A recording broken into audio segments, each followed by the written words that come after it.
Hello once again YouTube, it's Royal Folding 100 here. I'm going to read Harry Potter, like I said I would, a long time ago, and let's get to it. So, of course I'll be doing the series. I'll have to pick up Deathly Hallows. I've only seen the movie for that one. I've never actually read that book. I've read just about every single one of them except for the end of 4 or 5. After the middle of 4, I kind of stopped. So I'm gonna pick that up and I'm gonna read them. So.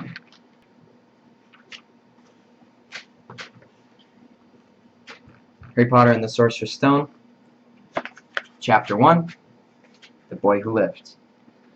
Mr. and Mrs. Dursley of Number 4 Private Drive were proud to say that they were perfectly normal, thank you very much. They were the last people you'd ever expect to be involved with anything strange or mysterious because they just didn't hold with such nonsense. Mr. Dursley was the director of a firm called Grunnings, which made drills. He was a big, beefy man with hardly any neck, although he had a very large mustache. Mrs. Dursley was a thin and blonde and had nearly twice the usual amount of neck, which came in useful when she spent much of her time craning over garden fences, spying on the neighbors. The Dursleys had a small son called Dudley, and in their opinion, there was no finer boy anywhere.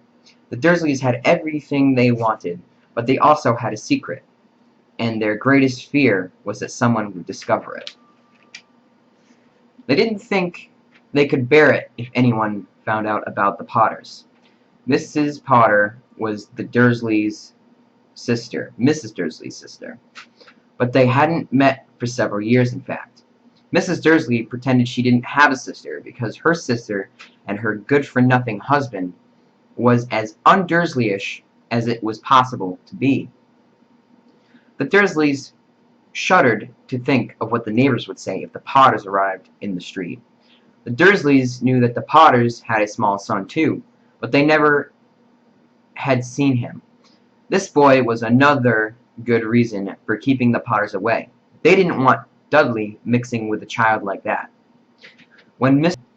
and Mrs. Dursley woke up on the dull gray Tuesday our story starts, there was nothing about the cloudy sky outside that suggests that the strange and mysterious things would be happening all over the country. Mr. Dursley hummed as he picked up his most boring tie for work, and Mrs. Dursley gossiped away happily as she wrestled a screaming Dudley into his high chair. None of them noticed a large, tawny owl flutter past their window.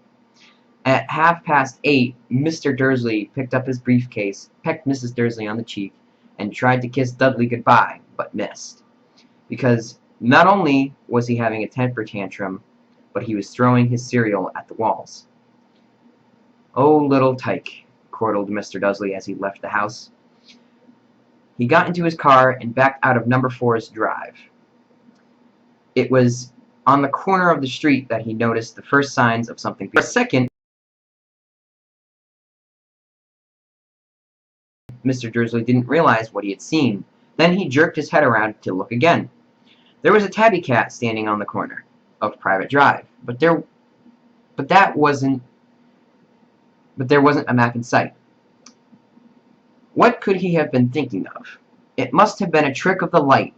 Mr. Dursley blinked and stared at the cat, and it stared back. As Mr. Dursley drove around the corner and up the road, he watched the cat in his mirror.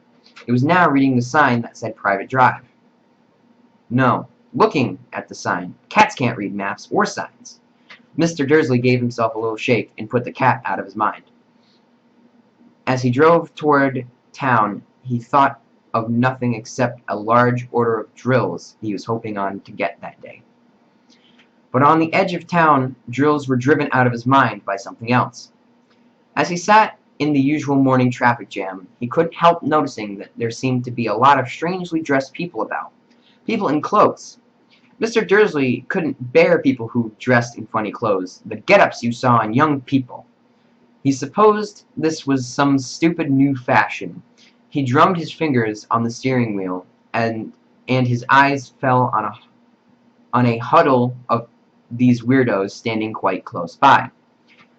They were whispering excitedly together. Mr. Dursley was enraged to see that a couple of them weren't young at all. Why, that man had to be older than he was, and wearing an emerald green cloak. The nerve of him! But then it struck Mr. Dursley that it was probably some silly stunt. These people were obviously collecting for something. Yes, that would be it. The traffic moved on. A few minutes later, Mr. Dursley arrived in the Grunnings parking lot, his mind back on the drills. Mr. Dursley always sat with his back to the window in his office on the 9th floor. If he hadn't, he might have found it harder to concentrate on drills that morning. He didn't see the owls swooping past in broad daylight, though people down in the street did. They pointed up and gazed open-mouthed as owls after owls sped overhead. Most of them had never seen an owl, even at night. Mr. Dursley, however, had a perfectly normal owl-free morning. He yelled at 5 different people. He made several important telephone calls and shouted a bit more. He was in a very good mood until lunchtime, when he thought he'd stretch his legs and walk across the road to buy himself a bun from the bakery. He'd forgotten all about the people in cloaks until he passed a group of them next to the baker's. He eyed them angrily as he passed. He didn't know why, but they made him uneasy. This bunch were whispering excitedly too. He couldn't see a single collecting tin. It was on his way back past them, clutching a very large donut in a bag, that he caught a few words of what they were saying. "The Potters, that's right. That's what I've heard. Yes, their son Harry." Mr. Dursley stopped dead. Fear flooded him. He looked back at the whisperers as if he wanted to say something to them, but he thought better of it. He dashed back across the road, hurried up to his office, snapped at his secretary not to disturb him, seized his telephone, and almost finished dialing his home number when he changed his mind. He put the receiver back down and stroked his mustache, thinking. No, he was being stupid. Potter wasn't such an unusual name. He was sure that there were lots of people called Potter who had a son called Harry. Come to think of it, he wasn't even sure his nephew was called Harry. He'd never even seen the boy. It might have been Harvey or Harold. There was no point in worrying Mrs. Dursley. She always got so upset at any mention of her sister. He didn't blame her if he'd had a sister like that. But all the same, and those people in the cloaks. He found it a lot harder to concentrate on drills that afternoon, and when he left the building at 5 o'clock, he was still worried that he walked straight into someone just outside the door. "Sorry," he grunted, as the tiny man stumbled and almost fell. It was a few seconds before Mr. Dursley realized that the man was wearing a violet cloak. He didn't seem at all upset at being almost knocked to the ground. On the contrary, his face split into a wide smile, and he said in a squeaky voice that made passersby stare, "Don't worry, my dear sir, for nothing could upset me today. Rejoice, for you know who has gone at last. Even muggles like you should be celebrating this happy, happy day." And the old man hugged Mr. Dursley around the middle and walked off. Mr. Dursley stood rooted at the spot. He had been hugged by a complete stranger. He also thought he had been called a muggle, whatever that was. He was rattled, and he hurried to his car, set off for home, and hoped he was imagining things, which he had never hoped before, because he didn't approve of imagining. As he pulled into the driveway of number 4, the first thing he saw, and it didn't improve his mood, was the tabby cat he spotted that morning. It was now sitting on his garden wall. He was sure it was the same one. It had the same marking around its eyes. "Shoo!" Mr. Dursley said loudly. The cat didn't move. It just gave him a stern look. Was this normal cat behavior? Mr. Dursley wondered. Trying to pull himself together, he let himself into the house. He was still determined not to mention anything to his wife. Mrs. Dursley had a nice, normal day. She told him over dinner all about Mrs. Next Door's problems. with her daughter and how Dudley had learned a new word. The new word was won't, which he won't do this or he won't do that. He won't do anything because he's a brat. Not in the book. I just put that in because I think little kids are just ugh. Mr. Dursley tried to act normal. When Dudley had been put to bed, he went into the living room in time to catch the last report on the evening news. And finally, bird watchers everywhere have reported that the nation's owls have been behaving very unusually today. Although owls normally hunt at night and are hardly ever seen in daylight, there have been 100 sightings of these birds flying in every direction since sunrise. Experts are unable to explain why owls have suddenly changed their sleeping patterns. The newscaster allowed himself a grin. Most mysterious, and now over to Jim with the weather. Going to be any more showers of owls tonight, Jim? Well, Ted, says the weatherman, I don't know about that, but it's not only owls that have been acting oddly today. Viewers as far apart as Kent, Yorkshire, and Dundee have been phoning in to me and telling me instead of rain I promised today, they had a downpour of shooting stars. Perhaps people have been celebrating Bonfire Night early. It's not until next week, folks, but I can promise a wet night tonight. So that was a nice exchange between the anchor and the weatherman. Mr. Dursley sat frozen in his armchair, shooting stars all over, and flowers flying in daylight, and owls flying in daylight, mysterious people in cloaks all over the place, and a whisper about the Potters. Mrs. Dursley came into the living room carrying 2 cups of tea. It was not good. He'd have to say something to her. He cleared his throat nervously. Petunia, dear, you haven't heard from your sister lately, have you? As he expected, Mrs. Dursley looked shocked and angry. After all, they normally pretended she didn't have a sister. No, she said sharply. Why? Oh, just funny stuff on the news, Mr. Dursley mumbled. Owls, shooting stars. And there were a lot of funny-looking people in the town today. So, snapped Mrs. Dursley. Well, I just thought, maybe, it was something to do with, her crowd. Mrs. Dursley sipped her tea through pursed lips. Mr. Dursley wondered whether he dared tell her he heard the name Potter. He decided he didn't dare. Instead, he said, as usual, as casually as he could, their son. He'd about be Dudley's age now, wouldn't he? I suppose so, said Mrs. Dursley stiffly. What's his name? Howard, isn't it? Harry, nastily common name, if you'd ask me. Oh, yes, said Mr. Dursley, his heart sinking horribly. Yes, I quite agree. He didn't say another word on the subject as they went upstairs to bed. While Mrs. Dursley was in the bathroom, Mr. Dursley crept to the bedroom window and peered down to the front garden. The cat was still there. It was staring down Private Drive, as though it were waiting for something. Was he imagining things? Could all this have been anything to do with the Potters?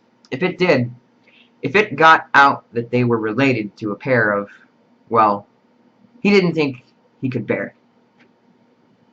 The Dursleys got into bed. Mrs. Dursley fell asleep quickly, but Mr. Dursley lay awake, turning it all over in his mind. His last comforting thought before he fell asleep was that even if the Potters were involved, there was no reason for them to come near him and Mrs. Dursley. The Potters knew very well what he and Petunia thought of them and their kind. He thought he couldn't see how he and Petunia could get mixed up in anything that might be going on. He yawned and turned over. It couldn't affect them. Oh, but how very wrong he was. Mr. Dursley might have been drifting into an uneasy sleep, but the cat on the wall outside was showing no sign of sleepiness. It was sitting as still as a statue, its eyes fixed unblinkingly on the far corner of Private Drive. It didn't so much as quiver when a car door slammed on the next street, nor when two owls swooped overhead. In fact, it was nearly midnight before the cat moved at all. A man appeared on the corner the cat had been watching. Appeared so suddenly and silently you would have thought he'd just popped out of the ground. The cat's tail twitched and his eyes narrowed. Nothing like this man had ever been on Private Drive. He was tall, thin, very old, judging by the silver of his hair and beard, which were both long enough to tuck into his belt. He was wearing long robes, a purple cloak that swept the ground, and high-heeled, buckled boots. His blue eyes were light, bright, and sparkling behind half-moon spectacles, and his nose was very long and crooked, as though it had been broken twice. This man's name was Albus Dumbledore. Albus Dumbledore didn't seem to realize that he had just arrived in a street where everything from his name to his boots were unwelcome. He was busy rummaging in his cloak, looking for something, but he didn't seem to realize he was being watched, because he looked up suddenly at the cat, which was still staring at him from the other end of the street. For some reason, the sight of the cat seemed to amuse him. He chuckled and muttered, "Oh, I should have known." He found what he was looking for in his inside pocket. It seemed to be a silver cigarette lighter. He flicked it open, held it up in the air, and clicked it. The nearest street lamp went out with a little pop. He clicked it again, and the lamp next to it flickered into darkness. 12 times he clicked, and the putter-outer and all of the lights on the street all of the streets went out except two tiny pin pricks that were the cat's eyes. If anyone looked out their window now, even beady-eyed Mrs. Dursley, they wouldn't be able to see anything that was happening down on the pavement. Dumbledore slipped the putter-outer back into his cloak and set off down the street towards number 4, where he sat down on the wall next to the cat. He didn't look at it, but after a moment he spoke to it. "Fancy seeing you here, Professor McGonagall." He turned to smile at the tabby, but it had gone. Instead, it was smiling at a rather severe-looking woman who was wearing square glasses, exactly the shape of the markings the cat had around its eyes. She, too, was wearing a cloak, an emerald one. Her black hair was drawn into a tight bun. She looked distinctly ruffled. "How did you know it was me?" she asked. "My dear Professor, I've never seen a cat sit so stiffly." You'd be stiff too if you'd been sitting on a brick wall all day," said Professor McGonagall. "All day? When you could have been celebrating? I must have passed a dozen feasts and parties on my way here." Professor McGonagall sniffed angrily. "Oh yes, everyone's celebrating, all right," she said impatiently. "You'd think they'd be a bit more careful, but no, even the Muggles have noticed something's going on. It was on their news." She jerked her head back at the Dursleys' living room window. "I heard it. Flocks of owls, shooting stars. Well, they're not completely stupid. They were bound to notice something. Shooting stars down in Kent. I'll bet it was the Diddles Diggle. He'd never have much sense. Oh, it must be a wizard." "You can't blame them," said Dumbledore gently. We've had precocious little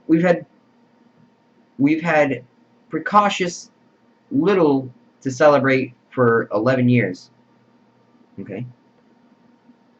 "I know that," said Professor McGonagall irritably, "but that's no reason to lose our heads. People are being downright careless. Out on the streets in broad daylight, not even dressed in Muggle clothes, swapping rumors." She threw a sharp sideways glance at Dumbledore here, as though hoping he was going to tell her something. But he didn't, so she went on. "A fine thing it would be if, on the day you-know-who seems to have disappeared at last, the Muggles found out about us all. I suppose he really has gone, Dumbledore." "It certainly seems so. We have much to be thankful for. Would you care for a lemon drop?" asked Professor Dumbledore. "A what?" "A lemon drop. They're a kind of Muggle sweet I'm rather fond of." "No, thank you," said McGonagall coldly, as though she didn't think it was the moment for a lemon drop. "As I say, even if you know who has gone, My dear Professor, surely a sensible person like yourself can call him by his name. All this you-know-who nonsense. For 11 years I have been trying to persuade people to call him by his proper name. Voldemort. Professor McGonagall flinched, but Dumbledore, who was unsticking 2 lemon drops, seemed not to notice. It all gets so confused. They keep saying you-know-who. I have never seen any reason to be frightened by saying Voldemort's name. I know you haven't, said Professor McGonagall, sounding half exasperated, half admiring. But you're different. Everyone knows you're the only one you-know-who. Oh, okay. Voldemort was frightened of. Oh, you flatter me, said Dumbledore calmly. Voldemort had powers I'll never have. Only because you're too, well, noble to use them. It's lucky it's dark. I haven't blushed so much since Madame Pomfrey told me she liked my earmuffs. Professor McGonagall shot a sharp look at Dumbledore and said, "The owls are nothing next to the rumors that are flying around. You know what everyone's saying about why he disappeared? About what finally stopped him?" It seemed that Professor McGonagall had reached the point where most anxious to discuss. The real reason she had been waiting on a cold, hard wall all day. For neither a cat nor a woman had she fixed Dumbledore with such a piercing stare as how she did now.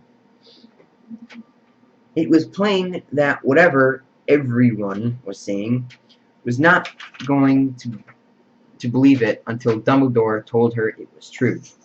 Dumbledore, however, was choosing another lemon drop and didn't answer. "What are they saying?" she pressed on.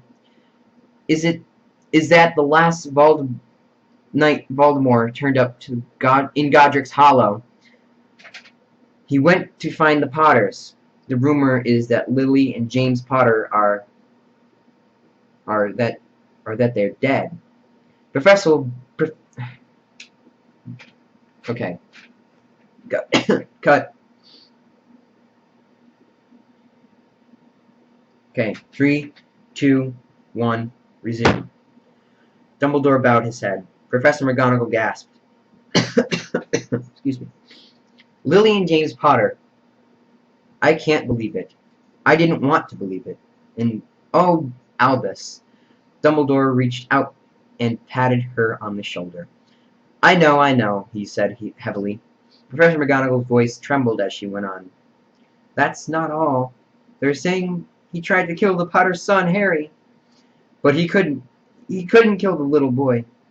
No one knows why or how, but they're saying that when he couldn't kill Harry Potter, Voldemort's power somehow broke, and that's why he's gone. Dumbledore nodded gloomily.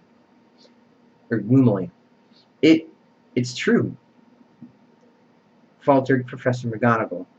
After all the people he's killed, he couldn't kill a little boy. It's just astounding.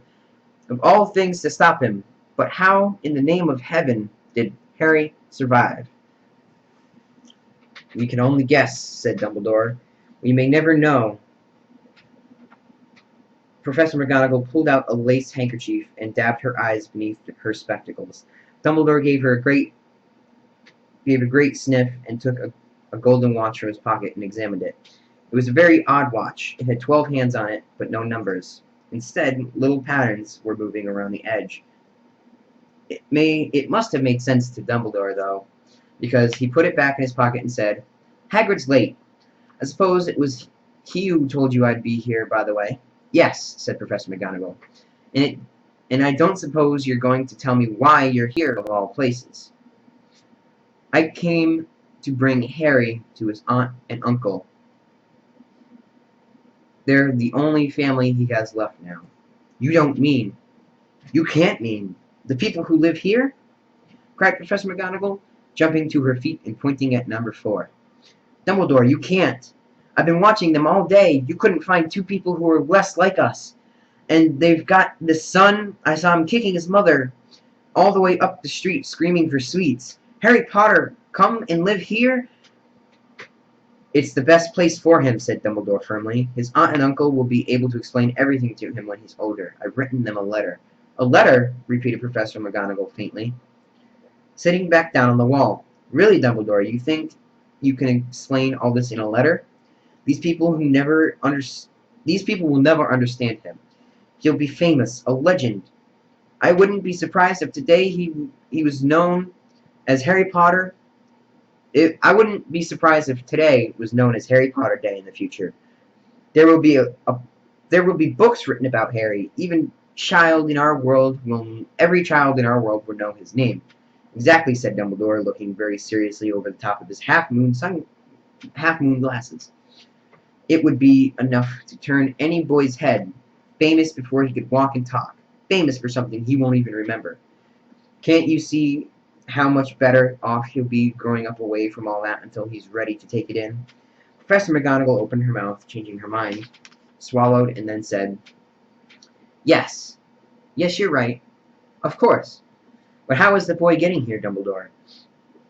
She eyed his cloak suddenly as though she thought he might have been hiding Harry underneath it. "Hagrid's bringing him." "You think it wise to trust Hagrid with something as important as this?"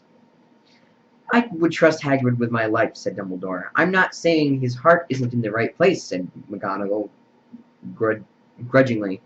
"But you couldn't pretend he's not careless. He does tend to—" "Oh, what was that?" A low rumbling sound had broken the silence around them. It grew steadily louder as they looked up and down the street for some sign of a headlight. It swelling to a roar as they both looked up at the sky. A huge motorcycle fell out of the air and landed on the road in front of them. If the motorcycle was huge, it was nothing to the man sitting astride it. He was almost twice as tall as a normal man and at least 5 times as wide. He looked simply too big to be loud and so wild. Long tangles of bushy black hair and a beard hid most of his face. He had hands the size of trash can lids, and his feet, in their leather boots, were like baby dolphins. In his vast muscular arms he was holding a bundle of blankets. "Hagrid," said Dumbledore, sounding relieved. "At last! And where did you get that motorcycle?" "I borrowed it, Professor Dumbledore, sir," said the giant, climbing carefully off the motorcycle as he spoke. "Young Sirius Black lent it to me. I've got him, sir." "No problems, were there?" "No, sir. House was almost destroyed, but I got him out all right before the Muggles started swarming around. He fell asleep as we were flying over Bristol." Dumbledore and Professor McGonagall bent forward over the bundle of blankets. Inside, just visible, was a baby boy fast asleep under a truffet of jet black hair. Under a truffet of jet black hair over his forehead, they could see a curiously shaped cut, like a bolt of lightning. "Is that where?" whispered Professor McGonagall. "Yes," said Professor Dumbledore. "He'll have that scar forever." "Couldn't you do something about it, Dumbledore?" "Even if I could, I wouldn't. Scars can come in handy. I have one myself, above my left knee. It's a perfect map of London. Is the perfect map of London Underground. Well, give him here, Hagrid. We'd better get it over with." Dumbledore took Harry in his arms and turned toward the Dursleys' house. Could I say goodbye to him, sir?" said Hagrid. He bent his great shaggy beard over Harry and gave him what must have been a very scratchy, whiskery kiss. Then suddenly Hagrid let out a howl like a wounded dog. "Shh!" hissed Professor McGonagall. "You'll wake all the Muggles." "Oh, sorry," sobbed Hagrid, taking out a large spotted handkerchief and burying his face in it. "But I can't stand it. Lily and James dead, and poor little Harry off to live with Muggles." Yes, it's very sad. But get a grip of yourself, Hagrid, or you'll be found," Professor McGonagall whispered, patting Hagrid on the arm as Dumbledore stepped over the low garden wall and walked to the front door. He laid Harry gently on the doorstep, took a letter out of his cloak, tucked it inside Harry's blankets, and then came back to the other two. For a full minute, the three of them stood and looked at the little bundle. Hagrid's shoulders shook. Professor McGonagall blinked furiously at the twinkling light that usually shone from Dumbledore's eyes, and the usual twinkling light that usually shone from Dumbledore's eyes seemed to have gone out. "Well," said Dumbledore finally, "that's that. You've no business staying here. We may as well go and join the celebrations." "Yeah," said said Hagrid in a very muffled voice. "I'll be taking Sirius's bike back. Good night, Professor McGonagall. Professor Dumbledore, sir." Wiping his streaming eyes on his jacket sleeve, Hagrid swung himself onto the motorcycle and kicked the engine into life. With a roar it rose into the sky and off into the night. "I shall see you soon, I expect, Professor McGonagall," said Dumbledore, nodding to her. Professor McGonagall blew her nose in reply. Dumbledore turned and walked down the street. On the corner he stopped and took out the silvery putter-outer again. As he clicked it once, and the 12 balls of light sped back into the street lamps, so that the once darkened private drive glowed suddenly orange, and he could make out the tabby cat slinking around the corner at the other end of the street. He could just see the bundle of blankets on the step of number 4. "Good luck, Harry," he muttered. He turned on his heel, and with a swish of his cloak, he was gone. A breeze ruffled the neat hedges of Private Drive, which lay silent and tidy under the inky sky, the very last place you would expect astonishing things to happen. Harry Potter rolled over inside his blankets without waking up. One small hand closed on the letter beside him as he slept on, not knowing he was special, not knowing he was famous, not knowing that he would be woken in a few hours' time by Mrs. Dursley's scream as she opened up the front door to pull in the milk bottles, nor that he would spend the next few weeks being prodded and pinched by his cousin Dudley. He couldn't know that at this very moment people meeting in secret all over the country were holding up glasses and saying in hushed voices, "To Harry Potter, the boy who lived." That is the end of chapter 1. I will read chapter 2 maybe later, and I will see you later. Peace.